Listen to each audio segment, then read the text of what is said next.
Бәріне сәлем, болашақ медколледж студенттері. Бүгін біз сіздерді біздің бір спец сабағымызбен таныстырғымыз келеді.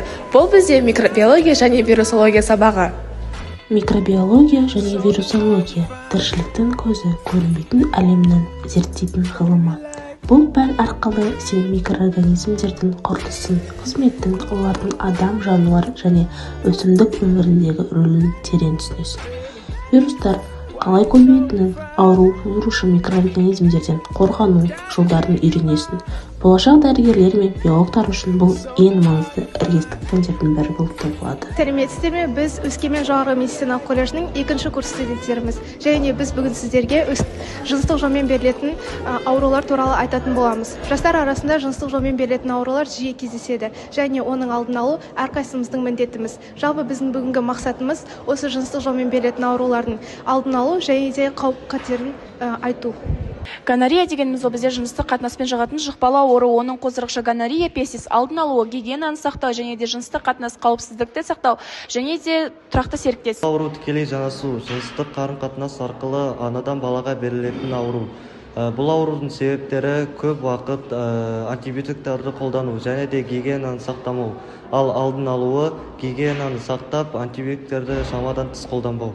Хламидоз бұл жыныстық жолмен жұғатын жұқпалы ауру, және де бұл ауру инфекция кезінде тыныс алу жолдарын және де жыныс мүшелерін көзді зақымдайды. Бұл аурудың алдын алу үшін мүше қапты қолдану керек және де гигиена сақтау керек. Бұл ауру пайда болған кезде сразу мерез немесе сифилис ауруы. Бұл жыныстық жолмен берілетін жұқпалы ауру. Бұл аурудың бактерия қоздырғышы тропонема полимус деп аталады. Бұл ауру 3 жолмен беріледі. Бірінші жыныстық қатынас арқылы, екінші анадан балаға, яғни босану кезінде немесе жүктілік кезінде беріледі. Яғни бұл бізде туа біткен мерез деп аталады. Міне осы суреттен көре аламыз. Үшінші кезеңде қан арқылы беріледі. Трахомения бұл жыныстық жолмен жұғатын ауру. Бұл аурулармен ерлер де әйелдер де ауырады. Белгілері: әйелдерде іштің төменнің ауруы, ашу, құшу, ерлерде зар шығару кезінде күйдіру. Егер де емделмесе, адам простатит, белсіздік, ВИЧ ауруын жұқтыртуы мүмкін. ВИЧ негізден адамның иммундық жүйесін зақымдайтын вирус. Ол негізінен СД4 аққан тамшыларын зақымдайды.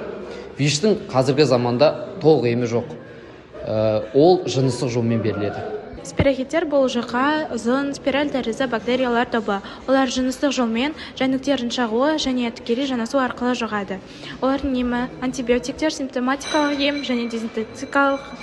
Егер де қандай бір симптом пайда болса, дәрігерге сразу емделген өте дұрыс. Ерте емделген ауру тез жазылады. Денсаулығы ол әр адамның басты байлығы. Өзгелерді және өзіңді қорғау ол біздің басты жауапкершілігіміз. Мен Өскемен жоғары медицина колледжінің 2-ші курс студентімін. Аты-жөнім Маматова Амина болады. Қазіргі таңда жыныстық жолмен берілетін аурулар өте көбейіп жатыр. Соның алдын алу бойынша осы проектта